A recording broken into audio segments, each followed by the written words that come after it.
نحمده ونصلي ونسلم على رسول الكريم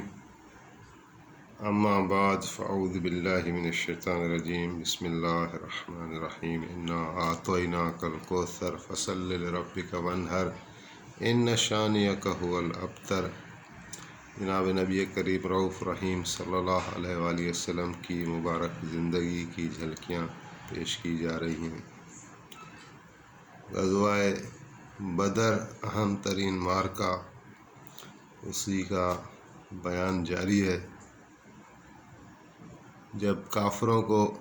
گھسیٹ کر ایک کنویں میں ڈالا گیا ان کی لاشوں کو، تو ایک مرتبہ نبی کریم صلی اللہ علیہ وآلہ وسلم ان کے اوپر آئے اور ان سے آپ نے کلام فرمایا کہ قرآن پاک کی آیت پڑھی جس کا مفہوم کچھ اس طرح ہے کہ اللہ تعالیٰ نے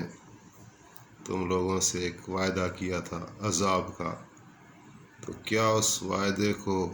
تم نے صحیح پایا؟ اور پھر آیت میں یہ بھی ہے کہ اللہ تعالیٰ نے ہم سے بھی ایک وعدہ کیا تھا یعنی فتح کا، تو بے شک ہم نے وہ وعدہ اپنی آنکھوں سے دیکھ لیا۔ تو حضرت عمر عرض کرنے لگے کہ یا رسول اللہ، آپ ان سے بات کر رہے ہیں، مردہ ہیں، کیا یہ سنتے ہیں؟ تو آپ نے فرمایا ہوا اسمع منکم، یہ بہتر سنتے ہیں۔ تو بہرحال پھر جو قیدی ہوئے تھے 70 کافر قید ہوئے اور 70 قتل ہوئے، تو ان قیدیوں کو لانے کے لیے ایک جماعت مقرر کی گئی کہ قیدیوں کو حفاظت کے ساتھ مدینے لے کر چلیں۔ اور جب مدینہ عالیہ پہنچ گئے تو ان قیدیوں کا معاملہ تھا سب سے اہم تھا، اور کافروں نے پہلے ہی حضرت ابوبکر صدیق کو اور حضرت عمر فاروق کو یعنی میسج کیا تھا، انفلوئنس کیا تھا کسی طرح کہ جو ہمارے قیدی آپ کے ہاتھ میں ہیں ان کے ساتھ اچھا سلوک کیا جائے اور ان کی جان کو بخشا جائے اور ان کو قتل نہ کیا جائے، اور رشتہ داری وغیرہ کے واسطے دیے کہ تھے تو واقعی یہ آپس میں ہی۔ تو نبی کریم صلی اللہ علیہ وآلہ وسلم اپنی سنت کے مطابق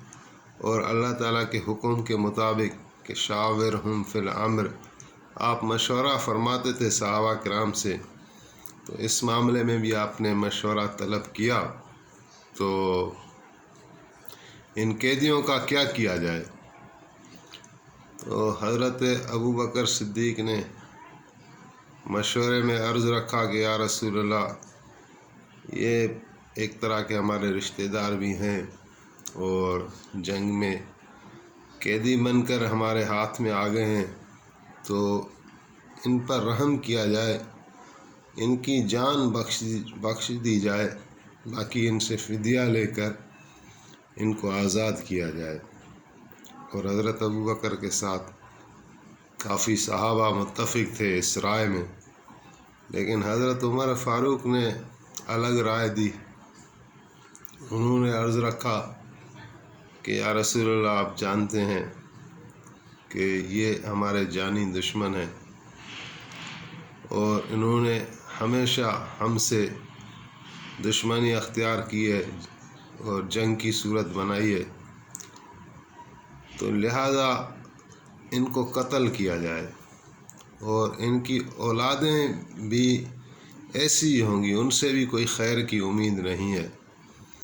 تو ان پر رحم نہیں کیا جائے بلکہ ان کا صحیح جو حق بنتا ہے وہ قتل کا بنتا ہے۔ پھر آپ نے یہ بھی مشورہ دیا کہ قتل جو ہے وہ اپنا رشتہ دار کو کرے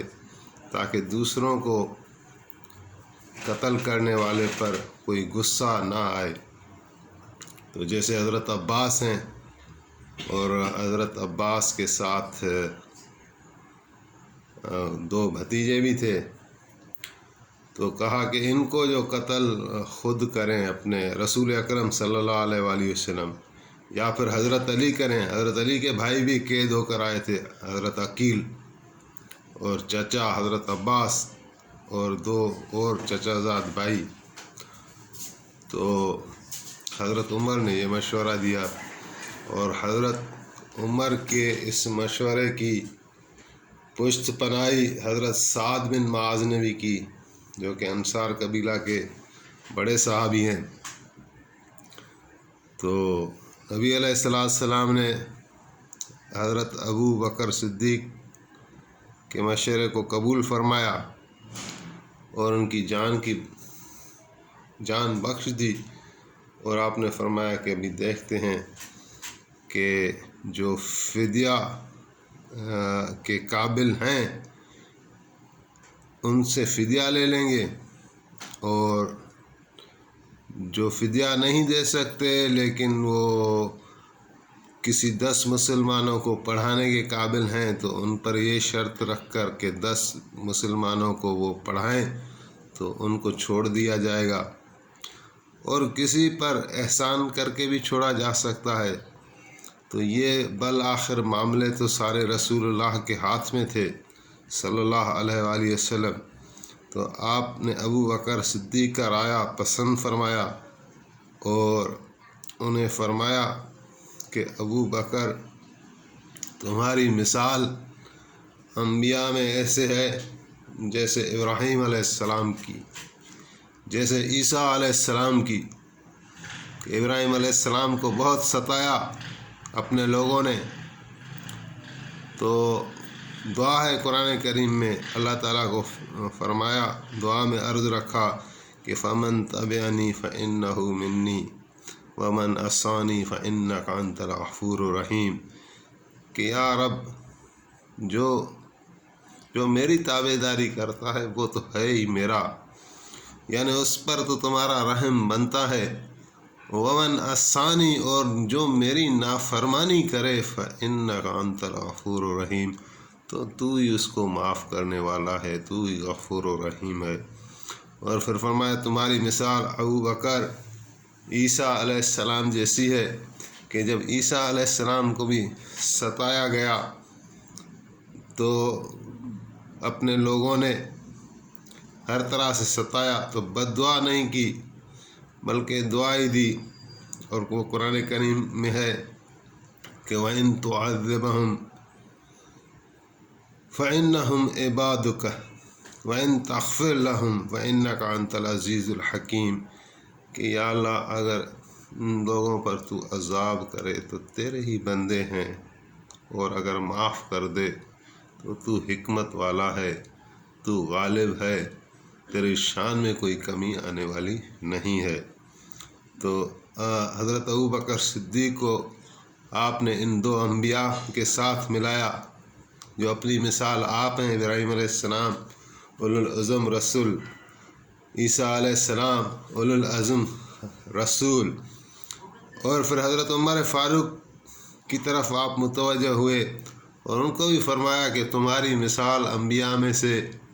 نوح علیہ السلام کی جیسی ہے، اور تمہاری مثال انبیاء میں سے موسیٰ علیہ السلام کے جیسی ہے، کہ جب ان کو قوم نے ستایا نوح علیہ السلام کو تو انہوں نے دعا کی رب لا تذر علی الارض من الکافرین دیارا، کہ یا اللہ ان کافروں میں سے کسی ایک کو بھی زمین پر چلتا پھرتا نہ چھوڑ۔ اور جب موسیٰ علیہ السلام کو ستایا تو کس طرح دعا ہے، انہوں نے کہا کہ ربنا اطمس اموالہم واشدد علی قلوبہم فلا یؤمنوا حتی یروا العذاب العلیم، کہ یا اللہ ان کے مالوں کو تباہ کر دے، ربنا اطمس علی اموالہم واشدد علی قلوبہم، ان کی دل کی سختی کو بڑھا دے، فلا یؤمنوا حتی یروا العذاب العلیم، یہ کبھی ایمان لائیں ہی نہیں حتیٰ کہ عذاب دیکھ نہ لیں۔ تو بہرحال یہ محمد علیہ السلام کے بڑے صحابہ ہیں، ان کی یہ شان ہے کہ اللہ تعالیٰ کے حبیب نے حضرت ابو بکر کو ان سے ملایا اور حضرت عمر کو ان سے ملایا، لیکن رائے آپ نے حضرت ابو بکر کی قبول فرمائی۔ اور اسی طرح فدیے کا فیصلہ ہوا تو ایک شخص تھا کافروں میں سے، قریش میں سے، اس کا نام لکھا ہے ابا عزت، یہ لقب تھا، نام کوئی اور ہوگا، ابو العزت۔ تو وہ سامنے آیا اور کہا کہ یا رسول اللہ، میرے پاس کوئی مال نہیں ہے، 5 بیٹیاں ہیں، عیال کثیر ہے، آمدنی کوئی نہیں ہے، مجھے آپ احسان کر کے چھوڑ دیں، میں آپ کی دشمنی میں پیش رہا ہوں، میں شعر و شاعری بھی کرتا ہوں، آپ کے خلاف بھی میں نے شعر بنائے، تو لیکن میں توبہ کرتا ہوں، میں وعدہ کرتا ہوں کہ میں آپ کے خلاف کبھی کوئی دشمنی نہیں اپناؤں گا، نہ کسی طرح سے حصہ لوں گا، مجھے آپ احسان کر کے چھوڑ دیں۔ تو آپ نے اس کو احسان کر کے چھوڑ دیا، موقع دیا، لیکن آگے چل کر احد کی جنگ میں پھر اس نے وعدہ خلافی کی تھی۔ وہ اپنا دوبارہ بھی قصہ میرے خیال میں آ ہی جائے گا، ہم انشاءاللہ بیان کر رہے ہیں۔ تو مختصر یہ کہ اس نے پھر وعدہ خلافی کی، پھر دوبارہ اسی طرح قید ہوا اور دوبارہ پھر یہی عرض کرنے لگا، تو رسول اللہ صلی اللہ علیہ وسلم نے فرمایا کہ مومن کبھی بھی ایک جگہ سے 2 مرتبہ دھوکہ نہیں کھاتا، اس طرح کے الفاظ جن کا مفہوم نکل رہا ہے۔ تو یہ ابھی سلسلہ ایسے رہا، اور پھر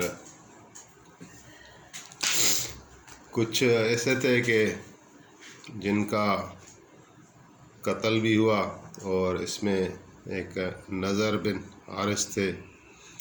وہ نبی علیہ السلام کے چچا زاد بھائی تھے، لیکن ابو لہب کی طرح یہ ہمیشہ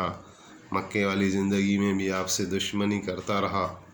اور جنگ میں بھی پیش تھا، اور ہر قسم کی مخالفت کی۔ تو یہ جب قید ہو کر آیا تو ابھی اس کو کافی اپنی جان کی فکر تھی کہ میری جان بھی بچ جائے،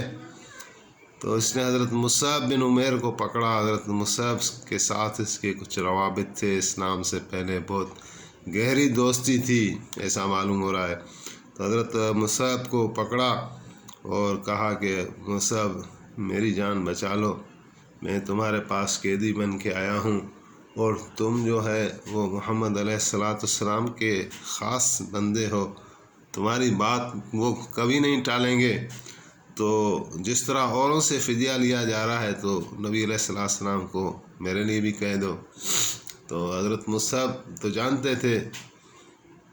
مکے کے ایام کس طرح حضرت مصعب بھول سکتے ہیں، 13 سال 12 سال کا عرصہ، اور ان کافروں نے مسلسل ستایا ہوا تھا، تو وہ تو اچھی طرح جانتے تھے کہ کون کس طرح ہے، اور یہ حضور کی دشمنی میں کتنا آگے نکلا ہوا ہے۔ تو انہوں نے صاف جواب دے دیا کہ میں کبھی تمہاری سفارش نہیں کر سکتا، دوستی اپنی جگہ، اور میں نبی علیہ السلام کو تمہارے متعلق، کیونکہ تمہارا کردار ایسا ہے۔ تو یہ کہنے لگا، اگر تم میرے پاس قیدی بن کے آتے تو میں کبھی بھی قریش کو اجازت نہیں دیتا کہ تمہیں قتل کرتے۔ تو حضرت مصعب نے کہا کہ اسلام نے وہ دوستی کا رشتہ توڑ دیا ہے، کفر اور اسلام ایک ساتھ جمع نہیں ہو سکتے۔ تو پھر حضرت علی نے جب ان کو دیکھا، نضر بن حارث کو، تو قتل کر دیا۔ اور اسی طرح عقبہ ابن ابی معیط ایک کافر تھا، حرام زادہ تھا، نبی علیہ السلام کو ستاتا تھا، اور جو اوجڑی پھینکی گئی تھی، نبی علیہ السلام جب سجدے میں گئے تھے ابو جہل والوں نے، تو پھینکنے والا یہی تھا، عقبہ ابن ابی معیط، اور حضور نے اس وقت بھی ان کو بد دعا کی تھی۔ اور حضرت عبداللہ بن مسعود کہتے ہیں کہ جتنا کہ نام اللہ کے رسول نے لیے، ان سب کی میں نے موت دیکھی بدر میں ہی، ایک آدھ کو چھوڑ کر، وہ بھی اپنی بری موت مرے، لیکن ساروں کو اللہ تعالیٰ نے پکڑا۔ تو عقبہ بن ابی معیط بھی اس طرح قید ہو کر آیا، اور پھر جب اس کا نمبر آیا تو یہ کلام کرنے لگا، بحث کرنے لگا اور کہنے لگا کہ جس طرح اوروں سے فدیہ لیا جا رہا ہے میرے سے بھی فدیہ لیا جائے، مجھے کیوں قتل کرتے ہیں، یا پھر اوروں کو بھی قتل کریں۔ تو نبی علیہ السلام نے فرمایا کہ تمہارے جو کرتوت ہیں وہ معافی جیسے نہیں ہیں، اور اللہ کا شکر ہے کہ تمہیں قید کروایا اور تمہیں یعنی قتل کرنے کے لیے یہاں بھیجا، اور اس طرح میری آنکھوں کو ٹھنڈک ملی۔ پھر آپ نے حکم فرمایا حضرت عاصم بن ثابت رضی اللہ تعالی عنہ کو، انہوں نے ان کو قتل کر دیا۔ حضرت عاصم بڑے شان والے صحابی ہیں، آگے ان کے بھی قصے آ رہے ہیں، شہید ہو گئے تھے۔ تو یہی ہے، اور ابھی بھی کچھ بدر کے واقعات رہتے ہیں، لیکن ان کو جو ہے پھر اگلے انشاءاللہ ایپیسوڈ میں ہم بیان کریں گے۔ اللہ تعالیٰ میں اس کی توفیق دے، آمین۔